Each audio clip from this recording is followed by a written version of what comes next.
धीना में गरजे सपा के दिग्गज 2027 के लिए फूका चुनावी बिगुल। नमस्कार, आप देख रहे हैं न्यूज को। उत्तर प्रदेश की राजनीति में अब मिशन 2027 की हलचल तेज हो गई है। चंदौली के धीना में समाजवादी पार्टी की एक विशाल कार्यकर्ता सम्मेलन के जरिए अपनी ताकत का एहसास कराया, जहां दिग्गजों ने न केवल कार्यकर्ताओं का सम्मान किया बल्कि बीजेपी के खिलाफ एकजुटता का ऐसा मंत्र दिया जिसने सियासी गलियारों में हलचल मचा दी है। देखिए हमारी विशेष रिपोर्ट। चंदौली जनपद का धीना इलाका सोमवार को समाजवादी नारों से गूंज उठा। बरहन स्थित स्वामी अलगड़ानंद महिला महाविद्यालय के प्रांगण में सपा के बीएलए और बूथ प्रभारी कार्यकर्ताओं के सम्मान में एक भव्य समारोह आयोजित किया गया। मौका था कार्यकर्ताओं के जोश को धार देने का और रणनीति थी पीडीए यानी पिछड़ा, दलित और अल्पसंख्यक मिशन को जमीन पर उतारने की। कार्यक्रम के मुख्य अतिथि पूर्व मंत्री डॉक्टर राम दुलारे राजभर ने साफ शब्दों में कहा कि सामाजिक न्याय की रक्षा के लिए हर बूथ पर पीडीए का पहरा जरूरी है।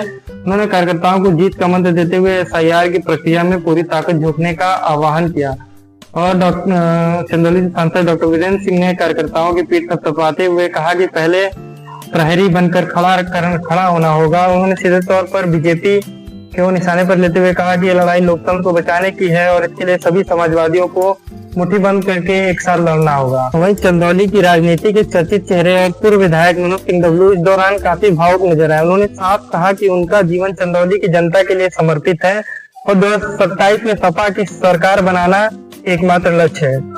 दूसरी ओर पूर्व सांसद डॉक्टर रामकिशन यादव ने कार्यकर्ताओं को एक कड़ा संदेश दिया। उन्होंने नसीहत दी कि राजनीति न केवल सोशल मीडिया तक सीमित रहनी चाहिए बल्कि जमीन पर उतरकर सच और झूठ का फर्क जनता के सामने समझाना होगा। इस कार्यक्रम की कुछ मुख्य बिंदु थे, जैसे पहली मुख्य बिंदु थी मिशन पीडीए यानी पिछड़ा, दलित और अल्पसंख्यक की एकता पर जोर। वहीं दूसरा मुख्य बिंदु था एसआईआर प्रक्रिया। एसआईआर प्रक्रिया दूसरे चरण के लिए बूथ प्रभारियों को विशेष ट्रेनिंग।